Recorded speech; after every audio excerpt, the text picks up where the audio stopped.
ಯಾವ್ದಾದ್ರು ಕೂಡ health issues ಬರ್ಬೇಕಂತೇನಿಲ್ಲ. ಇವಾಗ ಎಲ್ಲ ಗೊತ್ತಿದೆ, ಇದಾದ ಕೊರೋನಾ ನಂತರ ಮತ್ತು ಈಗಿನ ಜನಾಂಗಕ್ಕೆ ನಮ್ಮ ಆಹಾರ ಮತ್ತು ಜೀವನ ಶೈಲಿಯಲ್ಲಿ ಪ್ರತಿಯೊಬ್ಬರು ಕೂಡ ಏನಿರ್ತಿದ್ರು ಕೂಡ 6 ತಿಂಗಳಿಗೆ ವರ್ಷಕ್ಕೆ ಒಂದ್ಸಲ ಟೆಸ್ಟ್ ಮಾಡ್ರಂತ ಬರ್ತದೆ. ಯಾವ್ದಾದ್ರು ಇದು ಬಂತು ಅಂದ್ರೆ 6 ತಿಂಗಳಿಗೆ ಟೆಸ್ಟ್ ಮಾಡ್ಬೇಕು, ಏನಿಲ್ಲ ಅಂದ್ರೂ ವರ್ಷಕ್ಕೊಮ್ಮೆ ಟೆಸ್ಟ್ ಮಾಡ್ಕೋಬೇಕು. ಬೇರೆದವ್ರು ನೋಡಿ ಏನಾದ್ರು ನಮ್ಗೊಂದು ಸಡನ್ ಆಗಿ ಏನಾದ್ರು ತೊಂದರೆ ಆಗಬಾರ್ದಪ್ಪ ಅಂತ ತಿಳ್ಕೊಂಡ್ರೆ ನಮ್ಗೆಲ್ಲರಿಗೂ ಕೂಡ ಆಂಗ್ಸೈಟಿ ಮತ್ತು ಇನ್ಸೆಕ್ಯೂರಿಟಿ ಫೀಲಿಂಗ್ ಇರ್ತದೆ, ಹಿಂಗೆ ಮಾಡ್ತಿರ್ತದೆ. ಕ್ವಾಲಿಟಿ ಟೆಸ್ಟು ಪ್ಲಸ್ ಇಲ್ಲೇ ಅವೈಲೇಬಲ್, ಲೋಕಲ್ ಅವೈಲೇಬಲ್, ಮತ್ತು ನಿಮ್ಮ ಮನೆಗೆ ಬಂದು ಟೆಸ್ಟ್ ಮಾಡುವಂಥದ್ದು ಕೂಡ ಫೆಸಿಲಿಟಿ ಇಟ್ಟಿದ್ದಾರೆ. ಇದೊಂದು ವೈಶಿಷ್ಟ್ಯತೆ.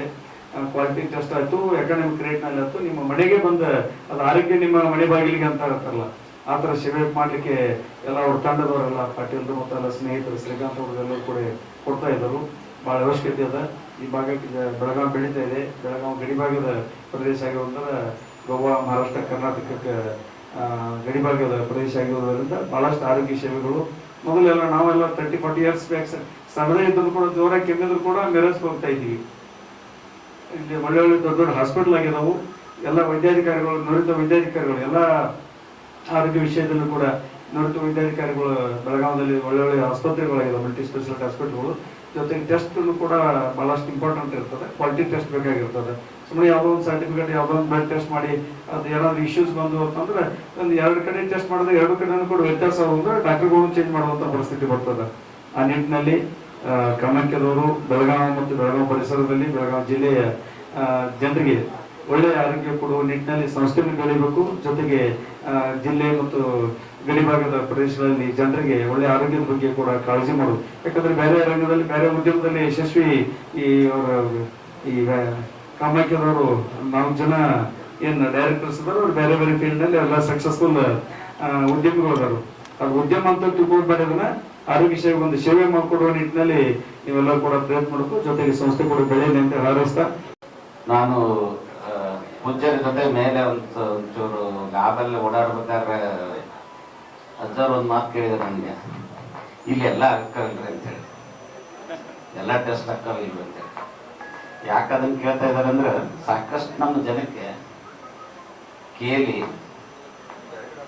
ಕೇಲಿಯಾಗ ಹೋದ್ರೆ ಪೂರ ಕಿಸನೆ ಖಾಲಿ ಆಕೈತೆ ಅನ್ನೋದೊಂದು, ಹಿಂಗಾನು ಸಲ ಪೂರ ಅಂಜಿ ಇಲ್ಲ KMCಗೆ ಹೋಗಂತಾರೋ, ಬೆಂಗಳೂರು ಹೋಗಂತಾರೋ, ಮುಂಬೈ ಹೋಗಂತಾರೋ.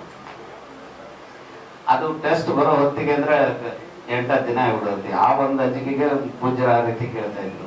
ನಾನು ಇದನ್ನ ಯಾಕೆ ಕೇಳ್ತಾ ಇದ್ದೀನಿ ಅಂದ್ರೆ, ಖಂಡಿತವಾಗ್ಲೂ ಈಗ ದಿನ ಬದಲಾಗ್ತಾ ಇದ್ದಾವೆ. ಈಗ ನಾವು ಒಂದು 35 ವರ್ಷಗಳ ಹಿಂದೆ ಏನ್ ನೋಡ್ತಾ ಇದ್ವಿ, ಆಗಿನ ಜಡ್ಗಳು ಕಡಿಮೆ ಇದ್ದು, ಆಗಿನ ರೋಗಗಳನ್ನೆಲ್ಲ ನಾವು ಸೈನ್ಸ್ ಅಂಡ್ ಸಿಂಪ್ಟಮ್ಸ್ ಮೇಲೆ ಡಯಾಗ್ನೋಸಿಸ್ ಮಾಡ್ತಾ ಹೋಗ್ತಾ ಇದ್ವಿ. ನಮ್ಗೆ ಇವನ್ ಅವಾಗ CT ಸ್ಕ್ಯಾನ್ ಅಂದ್ರೆ ಅವೆಲ್ಲ ಲಂಡನ್ ನಮಗಲ್ಲ, ನಾವು ಅಮೆರಿಕದ, ನಾವು ಅದನ್ನ ಓದ್ತಾ ಇರ್ಲಿಲ್ಲ ಕೂಡ. ಅವಾಗ ನಮ್ಗೆ ಸಿಗೋದಿಲ್ಲ ಬಿಡುತ್ತೆ. ಆದ್ರೆ ಇವಾಗ ಪ್ರತಿಯೊಂದಕ್ಕೂ ಕೂಡ MRI, CT ಸ್ಕ್ಯಾನ್ ಬಿಡ್ರಿ, MRI ಬಂದಿದೆ. ಈಗ ಮಾಲಿಕ್ಯುಲರ್ ಡಯಾಗ್ನೋಸಿಸ್ ಎಲ್ಲ ಆಗ್ತಾ ಇದೆ. ಅಂದ್ರೆ ಆರ್ಟಿಫಿಷಿಯಲ್ ಎಲ್ಲ ಮಾಡ್ತಾ ಇದ್ದಾರೆ. ವೈರಸ್ಗಳು ಭಾಳ ಬಂದಾವಂತೇಳಿ ಸಿಕ್ಕಾಬಿಟ್ಟೆ ಜನ ಒಂದಕ್ಕೆ ಹೋದ್ರು. ಈಗ ಮತ್ತೀಗ ನಮ್ಮ ಮಾಧ್ಯಮ ಮಿತ್ರರು ಎಬೋಲಾ ಬಗ್ಗೆ ಕೇಳಕ್ ಶುರು ಮಾಡ್ತಾರೆ. ಈಗ ಅದು ಎಲ್ಲೋ ಇರ್ತೈತಿ, ನಮ್ಮ ದೇಶಕ್ಕೆ ಕಾಲಿಟ್ಟಿರೋದಿಲ್ಲ. ಆದ್ರೂ ಕೂಡ ಕೆಲವೊಂದು ಡಯಾಗ್ನೋಸಿಸ್ ಅತಿ ಅವಶ್ಯ ಆಗ್ತವು.